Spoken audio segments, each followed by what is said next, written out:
C'est une véritable bouffée d'oxygène pour ces 375 personnels du ministère de la Défense, dont 58 officiers, 316 sous-officiers et un militaire du rang, à la retraite depuis fin décembre 2020, tous issus des armées de terre, de l'air, de la marine nationale et de la gendarmerie nationale. Ils ont reçu des chèques dont la valeur varie en fonction de la date de souscription à l'entraide de fin de carrière ou au plan d'épargne retraite mutualiste pour un montant total d'environ 2 milliards de francs CFA.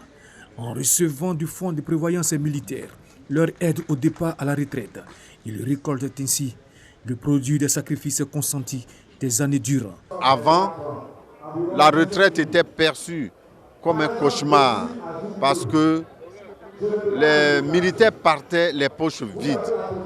Mais aujourd'hui, c'est avec un grand sourire parce que le fonds de prévoyance nous accompagne.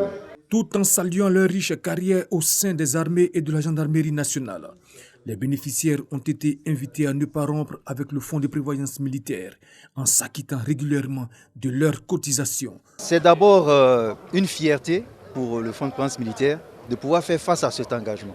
Parce que c'est quand même 2 milliards de francs CFA qui ont été mobilisés pour pouvoir payer les aides au départ à la retraite. Donc c'est une satisfaction, c'est une fierté, c'est une grâce pour la direction générale du FPM et puis pour tous les collaborateurs qui travaillent au quotidien à faire fonctionner cette mutuelle sociale. C'est une nouvelle vie qui commence. Sachez faire bon usage des fonds que vous recevrez aujourd'hui. Que Dieu vous accompagne dans cette merveilleuse vie qui commence. Les cotisations plan épargne retraite mutualiste sont mensuelles et fixées en fonction du grade. Elles sont retenues à la source. Le fonds de prévoyance militaire a pour mission de faciliter aux militaires et gendarmes et à leurs familles l'accès à des soins de santé de qualité et d'améliorer leurs conditions morales, matérielles et sociales.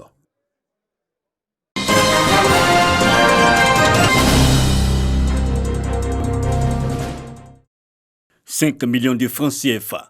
C'est le montant des vivres et non-vivres destinés à ces veuves venues des 4 coins de la Côte d'Ivoire. C'est un don d'Esther Pietaou, présidente fondatrice de l'ONG Petra Rock, pour donner de l'espoir à ces centaines de veuves vulnérables qui ont effectué le déplacement de la locodrome de Yopougon-Niango. Moi, j'ai pris le Seigneur Dieu, que tous ceux qui vont attendre cette voie, la voie là, on doit l'aider. On doit l'aider pour nous soutenir parce que vraiment, la bénédiction que Dieu a réservée pour les veuves, là, à laquelle elles se tuent pour nous, là, que ces personnes-là aussi viennent l'aider. Je ne pourrais pas pleurer aujourd'hui, même si je pleure pour la joie. Mais ce n'est pas pour la tristesse. Donc je lui dis merci. Je dis merci à tout le monde. Je dis merci à ceux qui l'aident. Et puis elle m'aide. En offrant entre autres vivres et électroménagers, l'ONG Petra Rock réaffirme son engagement auprès des veuves et des orphelins, de quoi épouser les aspirations du ministère de la Femme, de la Famille et de l'Enfant. J'ai constaté que c'est une ONG qui a pour cible les cibles du ministère, à savoir les femmes, les veuves et les orphelins.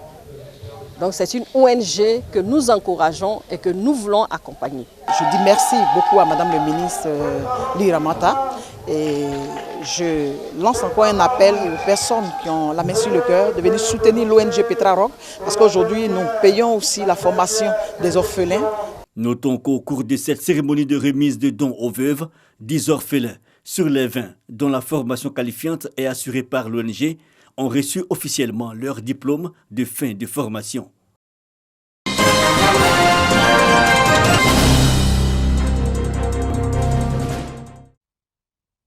Axe Carrefour-Beaufort, terminus du quartier zone industrielle dans la commune de Bouaké.